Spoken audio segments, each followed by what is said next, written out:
And we now continue our special series on the Nile River. Mohammed joins us live from Aswan. Mohammed, welcome to CCTV. What do you have in store for us today? Thanks, Beatrice. We're still in Aswan, sharing and living this wonderful magic experience here. We continue our journey with the mighty Nile across Egypt. Yesterday, we took you to Komombo. Today, we'll take you over to Luxor. And Luxor, lots of things and places to visit. Temples of Karnak, Hatshepsut, Luxor, as well as Valley of Kings and Queens. You wouldn't also want to miss the old souk, the old market, where you can buy souvenirs for your families and friends back home. I'm here in Luxor with my co-anchor, Penina. How are you doing, Penina, so far? I'm great, Mohammed. Lots of things I plan to do this afternoon. Visit the Philae Temple, go to the Nubian Museum. I shall tell you about it in the evening. I'm glad you're having a good time here. Tell me, Penina, have you ever been in a balloon? Yeah, most definitely in Kenya. This happens especially in the Masai Mara Game Reserve. It's a spectacular view really you get of the animals, you know, the lions, the elephants. Really here in Egypt, it wouldn't be the animals you see, but rather a spectacular view of the old ancient temples, at least what's left of it in the historic Luxor area. Here's Yasser Hakim.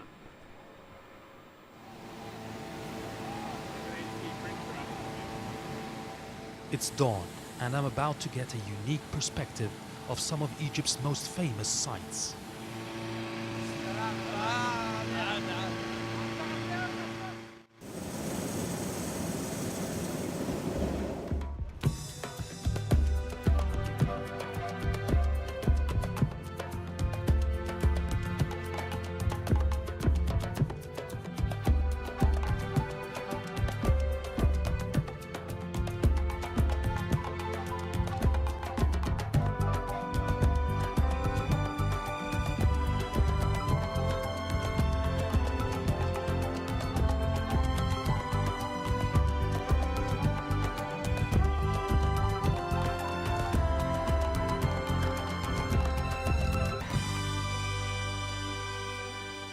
This is one of the most popular ways to enjoy Egypt's full experience. We're in a balloon nearly 400 meters above the ground.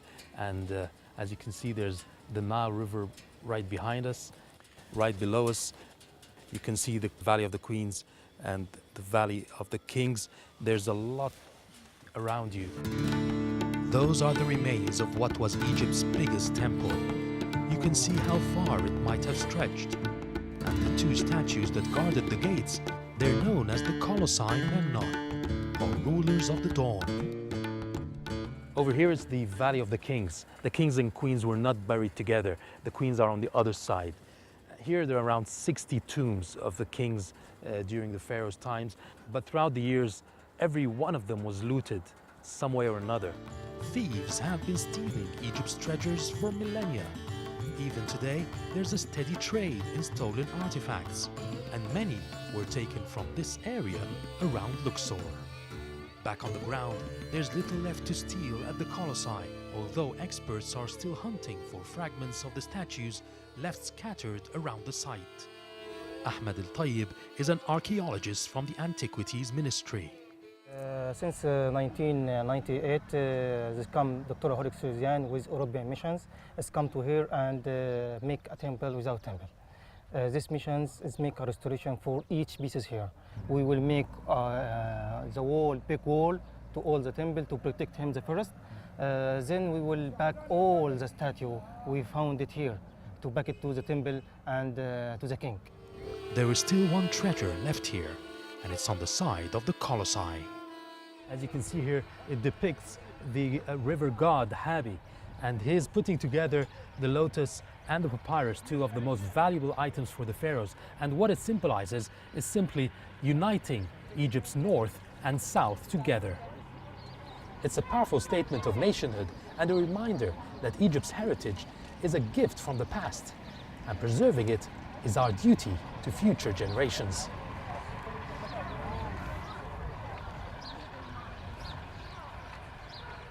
What a wonderful experience, balloon experience. You should try it while you're here in Luxor. We're glad to have us to have with us Mr. Adel Kilani, Supervisor of Ancient Quarries and Mines, Egyptian Ministry of Antiquities. Welcome you, Mr. Adel.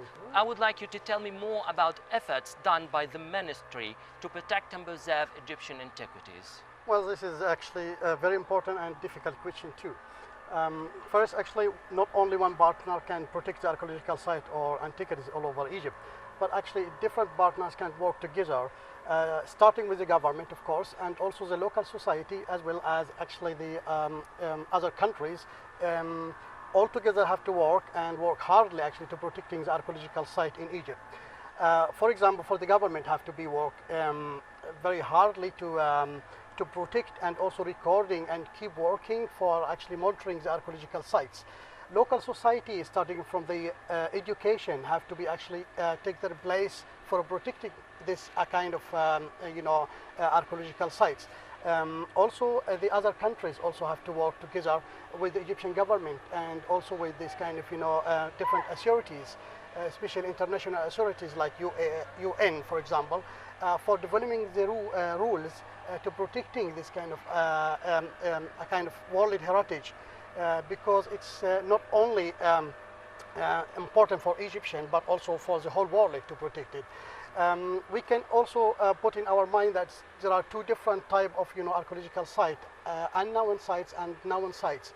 For known site, actually, it's important to protect it and do a restoration and continuous documentation for this kind of site, including increasing the knowledge for the local committees and the other people about this kind of sites.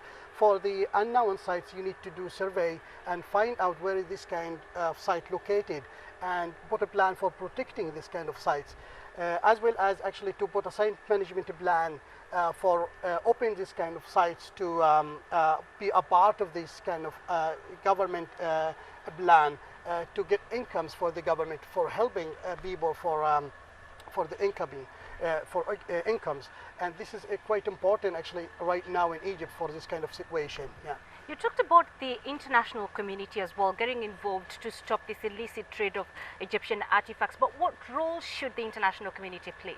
This is very, very important for this kind of cooperation, starting actually for the kind of single cooperation between different countries, as well as, which is quite important actually, that's international committee and authorities have to be study and try to find out how to build a kind of rules and develop the law to protecting the archaeological site trade to be under control and have to be done in right way, because there are so much materials actually it's stolen and looted inside Egypt. And the problem actually not actually the final object that taking out aboard from Egypt to just selling outside of Egypt, but the problem to get this kind of object, you destroy so much materials around, like the whole cemetery, to get a small statue. This is really particular. This important to put it on our mind for protecting sites like this. Right. This is really very important. Right. And just to put things into perspective, since the uprising in Egypt began in 2011, in the last 4 years, the value of artifacts stolen is put at between 3 and 6 billion US dollars. So obviously this paints a clearer picture of just how much revenues Egypt is losing through this illicit trade. But there's one tradition that has lasted throughout the years, thousands of years, and that's brickmaking. Let's get more from Fahmida Miller.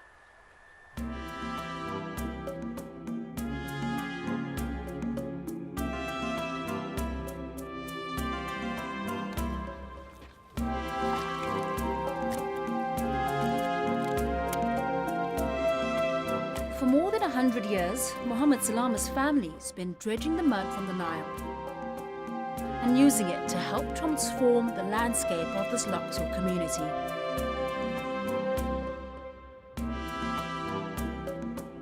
They make around 60,000 bricks a month, enough to build an average home. The labor-intensive technique is unchanged since antiquity.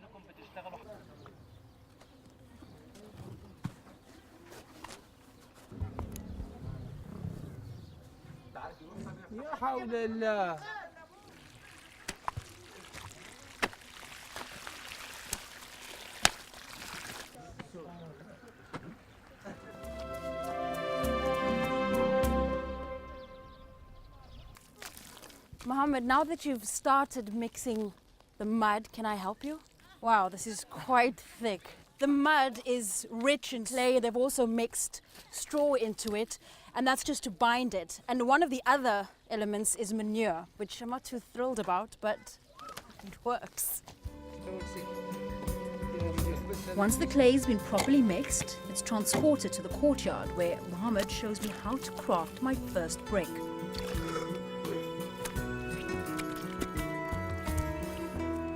It seems easy enough, at least after some instruction, and now it's when we appreciate the sweltering heat. The bricks are going to lay here under the sun.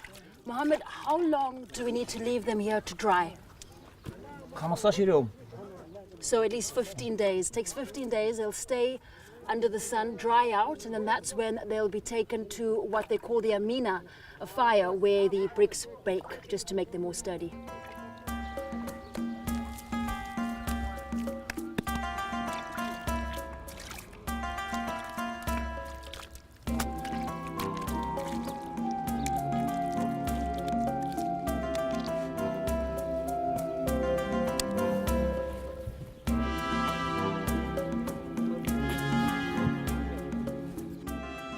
Around once a month, Mohammed will stack raw dried bricks and light a fire beneath them.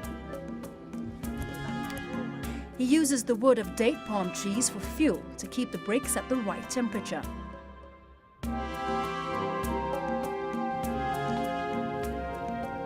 This is back-breaking work. Why have you done it for so long? ان الشغلانه دي يعني بتاعت اجدادنا وطلعنا لقيناها كده، فاحنا عايزين شغلانه يعني بنشتغل ونجد ونتعب على اساس طبعا ايه نوفر شغلانه احسن لاولادنا. يكون احسن مننا يعني في العيشه وفي الشغل. The process of firing was introduced by the Romans almost 2,000 years ago. It further strengthens the bricks and gives them a more golden color. Archaeological finds have shown mud bricks date back as long as Egyptian civilization. But this 5,000-year-old industry is now in danger of dying out. After 24 hours in the fire, the brick is ready to use. The question is, will it last another 5,000 years?